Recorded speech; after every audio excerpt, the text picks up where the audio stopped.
પાણીમાં ઉકાળ્યા વગર કે તડકામાં સુકાયા વગર આખા વર્ષ માટે બટેટાની વેફર કઈ રીતે બનાવી એ આજે આપણે જોઈશું. તો સૌથી પહેલાં વેફર બનાવવા માટે આપણે આ રીતના મોટી સાઇઝના કડક અને તાજા હોય એવા બટેટાની પસંદગી કરવાની છે.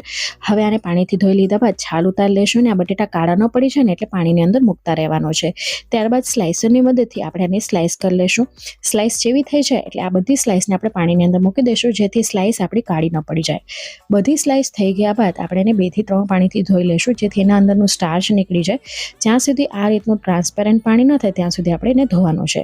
ત્યારબાદ એક નાનો ટુકડો આપણે ફટકડીનો નાખીશું અને આખી રાત માટે આને પલાળવા માટે મૂકી દેશું. તમે 3 થી 4 કલાક પણ પલાળી શકો છો. બીજે દિવસે તમે જોશો તો આ રીતની સ્લાઇસ કડક થઈ ગઈ હશે. આ પાણીનો ઉપયોગ નહીં કરીએ. બીજા એક મોટા વાસણની અંદર પાણીમાં મીઠું નાખીને પાણીને ઉકળતું ગરમ કરી લેવાનું છે પરપોટા આવે ત્યાં સુધી. ત્યારબાદ આ બધી સ્લાઇસને અંદર નાખી દેશું અને ફક્ત 5 મિનિટ સુધી રહેવા દેશું. એટલે આ રીતની સ્લાઇસ આપણી પાતળી હતી ને તો આવી રીતે ટ્રાન્સપેરન્ટ થઈ જશે ને આવી રીતે તોડતા તૂટી જશે. એટલે હવે આને સ્ટ્રેનરની મદદથી સ્ટ્રેન કરી લેશું અને ચિપ્સ થોડીક ઠંડી થાય સ્લાઇસ એટલે આપણે એને પ્લાસ્ટિક ઉપર પાથરી દેશું. ઘરની અંદર જ આપણે પાથર્યું છે. 1 દિવસ સુકાવશું એટલે આરામથી સુકાઈ જાય છે.